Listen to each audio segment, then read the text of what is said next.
For over a century, Indigenous languages were not simply marginalized, they were actively suppressed. That is changing. With us now for more, Shelby Lisk. She is our Ontario Hub's journalist covering Indigenous issues, and she joins us from Ottawa. Welcome to the show. Hi, Jan. So, your latest for TVO.org looks at three families learning three different Indigenous languages to reconnect with their culture. Tell us, why did you want to write this series? Yeah, so actually, 1 year ago, TVO started the initiative to translate as many articles as we can from the Indigenous Hub into Indigenous languages. So when I'm writing a story about a community, we try to translate it into the language from that community. So right now, we have translators for Ojibwe, Mohawk, Lenape, a couple of dialects of Cree, and now we also have a translator for Oneida Sign Language, which you'll see in this story. So this project is pretty special to me because my very first article that I wrote for TVO was actually the very first article that they translated for this project, and it was translated into Mohawk, which is my language. So that was just really amazing for me to see when I first started working here.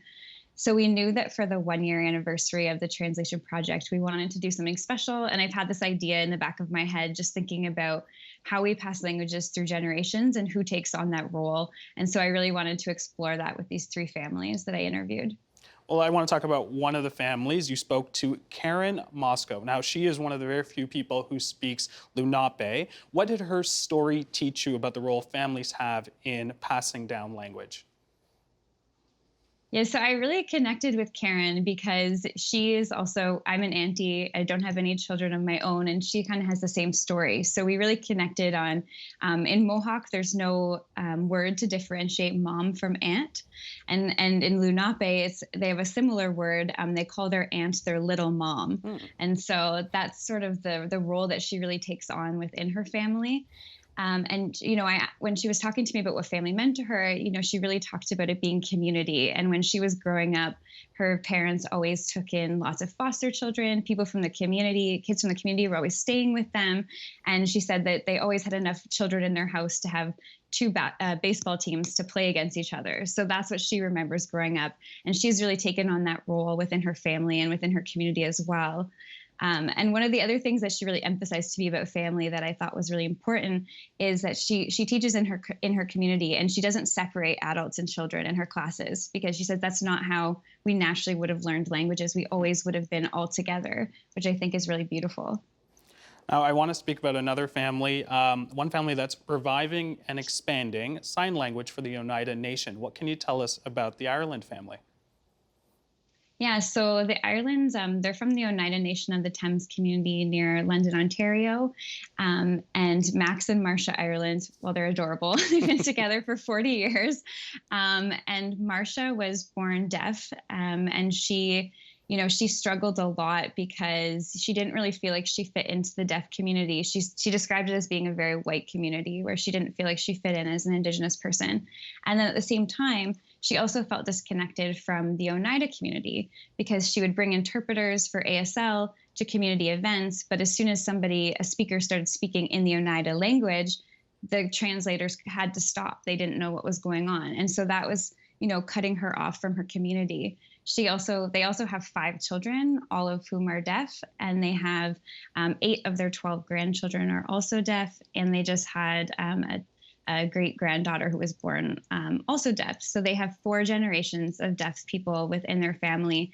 And that also really pushed Marcia, watching her children growing up, and they would watch elders, telling stories in the community, but they couldn't understand what was happening. And so all of these things really pushed Marcia to create this Oneida Sign Language. So I actually want to show a short clip of Marcia teaching Oneida Sign Language. I do want to let our viewers who are joining us on podcast that there is no sound to this video. Sheldon, can we please roll?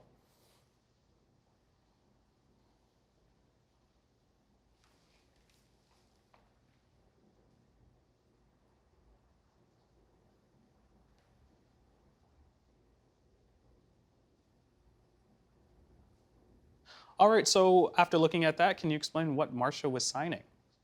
Yeah, so in that clip, she's signing Happy National Indigenous Peoples Day. And her and I talked a lot about the sign for Indigenous because, growing up, she learned the ASL sign for Indian, which she described to me as sort of, you make the letter F with ASL and it's kind of a movement on your cheek. And she never really felt like that sign, connected her to her culture. And so she created this sign, which she feels, much more connected to. And so the sign for Indigenous, your left hand represents the land, and your right hand comes in and represents the water, and then the roots.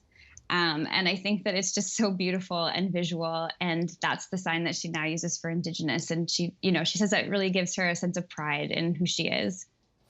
That's very beautiful. Now, I want to talk about the third series, and it's the third language you looked at, which was Ojibwe. And unlike Lenape or OSL, it's a fairly commonly spoken Indigenous language here in Canada. Why did you write about the Allen family? Yeah, so I found this family, and I was really inspired by Rochelle Allen, because she was a really beginner language learner, but when she had her children, she just decided, no, I want to raise them in the language anyway. So she's kind of learning Ojibwe at the same time as she's teaching it to them as they grow up. And she said to me, I could wait until I'm fluent, but then my children would grow up without the language, and she didn't want that. So I just found it really inspiring that, she just started where she was and just did it. Now, one of the things that she's been doing is producing videos. Now, we have one video where she's doing a little stretch with her kids. Sheldon, can we roll that? Shibin. Annie. Shibigotten. Shibigotten. Shibigotten. Dangan gözüden. Magic. Nish. Niswit. Niwin. Norman. Besides being super, super adorable, what can adults, and an example, the Allen family, learn from children when it comes to learning languages and a new language? Yeah, Rochelle talked a lot about how, she doesn't know she could have done this without her children. And a lot of the language learning techniques she learned to teach them actually helped her learn the language so much better. And these are some things that as adults, we're not as patient as children when they're learning a language. We don't just want to sit there and try to read and mess up. We really want to get it really quickly because we want to communicate. We like communicating. And so one of the things she talked about even was just, reading books to her son over and over when he was really young. And she didn't really understand what she was reading, but that's the same way kids learn. They read it over and over and over again, and they're just absorbing the language, even though they're not quite sure what's going on. Shelby, I want to thank you so much. Again, another important story. Our viewers can check that out on tbo.org. Shelby Lisk joining us from Ottawa, our Ontario Hub journalist covering Indigenous issues. Thank you again. Thanks, Jan.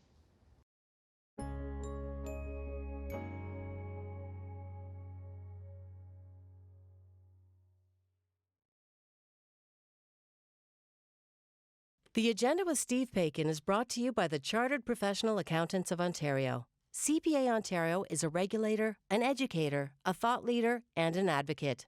We protect the public. We advance our profession. We guide our CPAs.